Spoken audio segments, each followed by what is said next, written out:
Bienvenidos, nos da mucho gusto que nos acompañen. El día de hoy vamos a hablar sobre un tema muy interesante en el campo de la didáctica de las matemáticas. Vamos a hablar sobre el infinito y distintas clases de números. Y es que una dificultad que surge al estudiar distintos conjuntos de números es justamente el concepto de infinito. Ya que en la educación básica la noción de matemática está principalmente relacionada con aspectos concretos. Y la noción de infinito, pues es una noción que es abstracta y que puede ser confusa.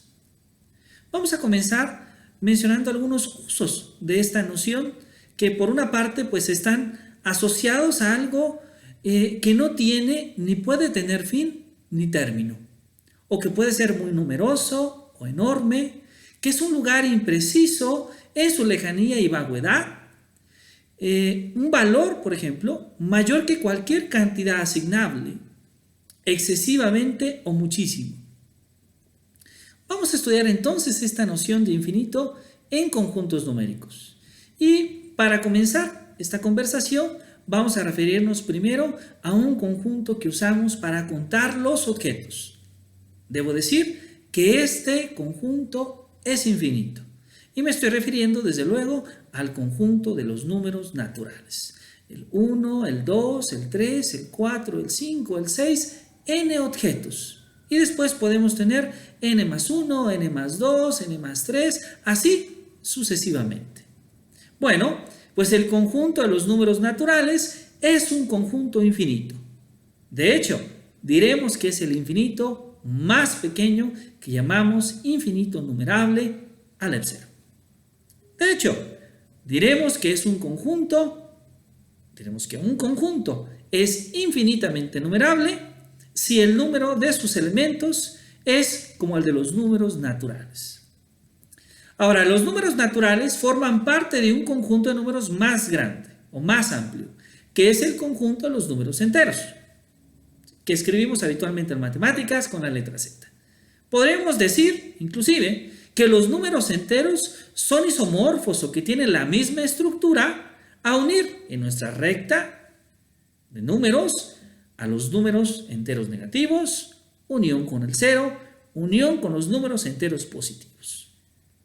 Sin embargo, el cardinal de los números enteros, es decir, el número de elementos que tienen los números enteros, es igual que el de los números naturales, ya que podemos construir una función que haga corresponder a cada número natural un número entero.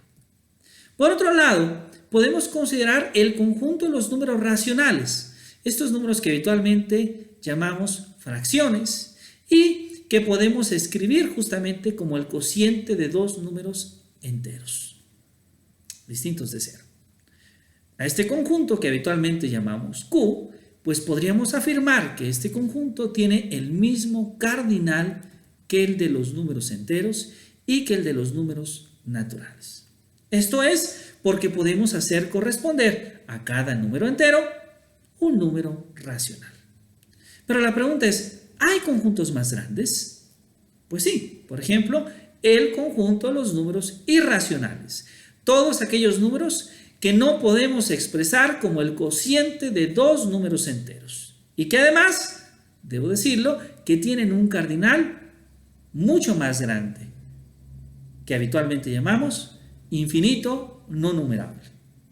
De hecho, si nosotros unimos estos dos conjuntos, tanto los números racionales en unión con los números irracionales, pues formamos un conjunto mayor que llamamos el conjunto de los números reales, que también tiene un cardinal infinito no numerable.